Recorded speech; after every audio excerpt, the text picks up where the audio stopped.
ஓம் நம சிவாய. தெய்வத்தின் குரல் முதல் பகுதி. அம்பாள் இருக்க அகம்பாவம் மீன் என்ற தலைப்பில் மகா பெரிவா அருளை உரையின் தொடர்ச்சி. சௌந்தரலகரி போல் ஒரு கிரந்தத்தை செய்கிறவருக்கு எத்தனை அகம்பாவம் வேண்டுமானாலும் ஏற்படுவதற்கு நியாயம் உண்டு. பூலோகம் ஏற்பட்ட நாளாக இதற்கு முந்தியோ பிந்தியோ இவ்வளவு பூர்ணமான சௌந்தர்யம் உள்ள வாக்கு தோன்றியதும் இல்லை, இனி தோன்றப் போவதும் இல்லை என்று சொல்லும்படி எத்தனை முறை கேட்டாலும் அழுக்காத அழகு வாய்ந்ததாக இருப்பது சௌந்தரலகரி. இப்படிப்பட்ட கிரந்தத்தை செய்த ஸ்ரீ ஆச்சாரியர்களுக்கோ தாம் அதை பண்ணினோம் என்ற அகங்காரம் எள்ளளவும் ஏற்படவில்லை. ஸ்தோத்திரத்தை பூர்த்தி செய்து அம்பாளின் சரண கமலத்தில் அர்ப்பணம் பண்ணுகிற 100வது ஸ்லோகத்தில் மிகவும் வினயமாக சொல்கிறார். பிரதீப ஜுவாலாபி என்று தொடங்கும் ஸ்லோகம். அம்மா, வாக்கு ஸ்வரூபிணியான உன்னை வாக்கினால் துதிக்கிறேனே, இது எப்படி இருக்கிறது? சூரியனுக்கு கற்பூர ஹாரத்தை காட்டுகிற மாதிரி தான் இருக்கிறது என்று ஆரம்பிக்கிறார். சூரிய தேஜஸ் எங்கே? கற்பூரத்தின் அற்ப ஒளி எங்கே? சூரியனால் தான் கற்பூரத்துக்கு எரிகிற சக்தியே உண்டாகிறது. 4 நாள் வெயில் அடிக்காவிட்டால் கற்பூரம் லேசில் பிடித்து கொள்வதில்லை. சங்கராந்திரி அன்று சூரிய பூஜை செய்து அந்த தேஜோமயத்துக்கும் கற்பூரம் காட்டுகிறோமே, அதனால் சூரியனை விளக்கி காட்டுகிறோம். சூரிய ஒளியில் கற்பூரத்தின் சுபாவமான பிரகாசம் கூட தெரியாமல் அது மங்கி போரைத்தான் பார்க்கிறோம். அம்பாளை தாம் வாக்கால் வர்ணித்து பார்த்தது அப்படிப்பட்ட காரியம்தான் என்கிறார் ஸ்ரீ ஆச்சாரியால். இன்னொரு உதாரணம் சொல்கிறார். சந்திரகாந்த கல்லானது சந்திரனுக்கு அர்க்கிய ஜலம் விடுகிற மாதிரி தான் உன்னை இந்த வாக்கால் துதிக்கிறேன் என்கிறார்.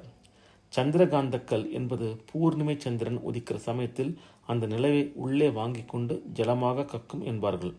வாஸ்தவத்தில் இப்படி ஒன்று உண்டோ இல்லையோ, கவிகள் சம்பிரதாயமாக இதை பற்றி சொல்லி வருகிறார்கள். இப்படிப்பட்ட சந்திரகாந்த கல் சந்திரனை பூஜை செய்கிறேன் என்று ஆரம்பித்து 16 உபச்சாரங்களில் ஒன்றாக அர்க்கியம் சமர்ப்பியாமி என்று நீர் வார்க்கிற போது நிலவின் சக்தியிலேயே பிறந்த ஜலத்தை அர்க்கியமாக வடித்தால் எப்படி இருக்கும்? அம்பாளின் அனுகிரகமே தமக்குள் பிரவேசித்து இந்த வாக்கை வடித்திருக்கிறது என்று ஆச்சாரியால் இங்கே சொல்லாமல் சொல்கிறார். 3வதாக இன்னொரு திருஷ்டாந்தம். சமுத்திரத்துக்கு அதன் தீர்த்தத்தையே எடுத்து ஸ்நானம் செய்விக்கிற மாதிரி உன்னை இந்த ஸ்துதியால் புகழ்கிறேன் என்கிறார். ராமேஸ்வரத்துக்கு போனால் சேதுவில் சமுத்திர பூஜை செய்வார்கள். அப்போது பூஜா அங்கமாக சமுத்திரத்துக்கு அபிஷேகம் பண்ணுவார்கள்.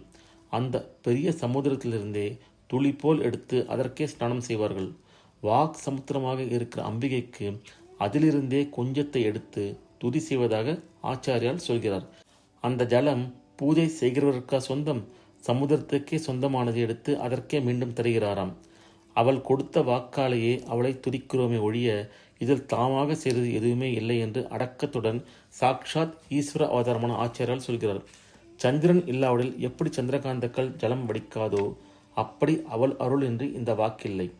பெரிய சமுதிரத்திலிருந்து கையளவு ஜலம் எடுக்கிற மாதிரி வாக்கு சாகரத்திலிருந்து இந்த வாக்கை எடுத்திருக்கிறோம். இதனால் அவள் மகிமையை விளக்கியதாக நினைப்பது கற்பூரத்தால் சூரியனை காட்டி கொடுப்பதாக எண்ணுகிற பரிகாசத்துக்குரிய செயல்தான் என்பதெல்லாம் ஸ்லோகத்தின் தாத்பரியம். அவதார புருஷர்களும் அம்பாளிடம் இப்படி அடங்கி பேசுகிறார்கள். அப்படி இருக்க நமக்கு எதை பற்றியும் அகங்காரம் கொள்ள ஏது நியாயம்?